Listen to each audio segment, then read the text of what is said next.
కేటీఆర్ తనను తాను ఎక్కువగా ఊహించుకుంటూ భారత రాజ్యాంగాన్ని, చట్టాలను, న్యాయాలను గౌరవించలేని స్థితికి దిగజారడం అనేది సిగ్గుచేటు.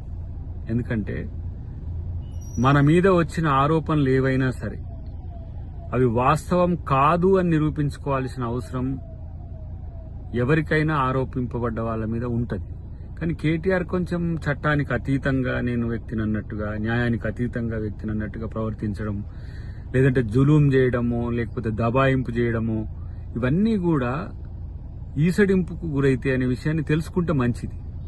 ప్రభుత్వం తనకున్న పరిధిలో ఏ విధంగా అవినీతిని లేదంటే ఆధిపత్యాన్ని కంట్రోల్ చేయాలనో ఆ వ్యవస్థలతోనే ఈరోజు ప్రయత్నం చేస్తున్నది. ఏసీబీ అయినా ఇంకేదైనా కమిషన్స్ అయినా ఏవైనా సరే వాటి పట్ల అనుచితంగా ప్రవర్తించడమే కాకుండా ప్రభుత్వం పట్ల, చట్టాల పట్ల కించపరిచే విధంగా ఉండడం అనేది ఏమి రాజకీయమో మరి కేసీఆర్ తెలుసుకోవాలి. ఇలాంటి నాయకునితో నేను సస్టైన్ కావాలని బీఆర్ఎస్ అనుకున్నా, లేదంటే ఇట్లాంటి నాయకత్వంతో రేపు రాజకీయాలు చేయాలన్నా కూడా బీఆర్ఎస్ పార్టీకి నష్టం. అది ఆలోచించుకోవాల్సిన అవసరం ఉందనేది నా యొక్క హితవు.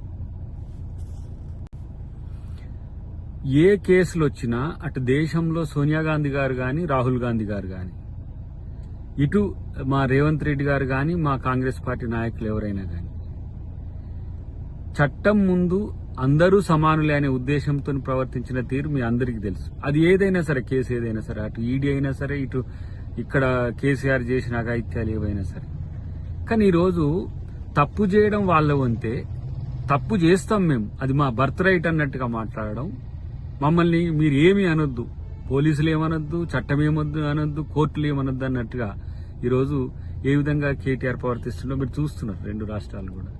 ప్రత్యేకించి నేను అంటున్నది ఏంటంటే, తప్పు చేయకపోతే కమిషన్స్ ఎస్టాబ్లిష్ కావు, తప్పు చేయకపోతే ఏసీబీ లాంటి వ్యవస్థలు కూడా మిమ్మల్ని ఏమనవు. కానీ మీరు నాట్ టు అరెస్ట్ అని కోర్టుకు పోయినప్పటికి కూడా దాంట్లో ఏమి సందేశం మీకు కోర్టు ఇచ్చిందో తెలుసు. అయినప్పటికి కూడా పోలీసుల యొక్క ఏమంటాము వాళ్ళకున్న హక్కును, లేదంటే అవినీతి చేసిన వాళ్ళ పట్లనో ముద్దాయిల పట్లనో వాళ్ళు వ్యవహరించాల్సిన తీరును మీరు గర్హించే విధంగా ఉండడం అనేది ఎంత మేరకు సబబు? మీ కాలంలో అట్లా జరగలేదు కదా.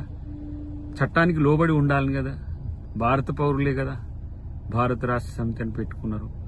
తెలంగాణలో మీరు పరిపాలించిన తీరు మాదిరిగా కాంగ్రెస్ పార్టీది ఉండదు. చట్టం ముందు అందరూ సమానులే, చట్టం తన పని తాను చేసుకుపోతుంది.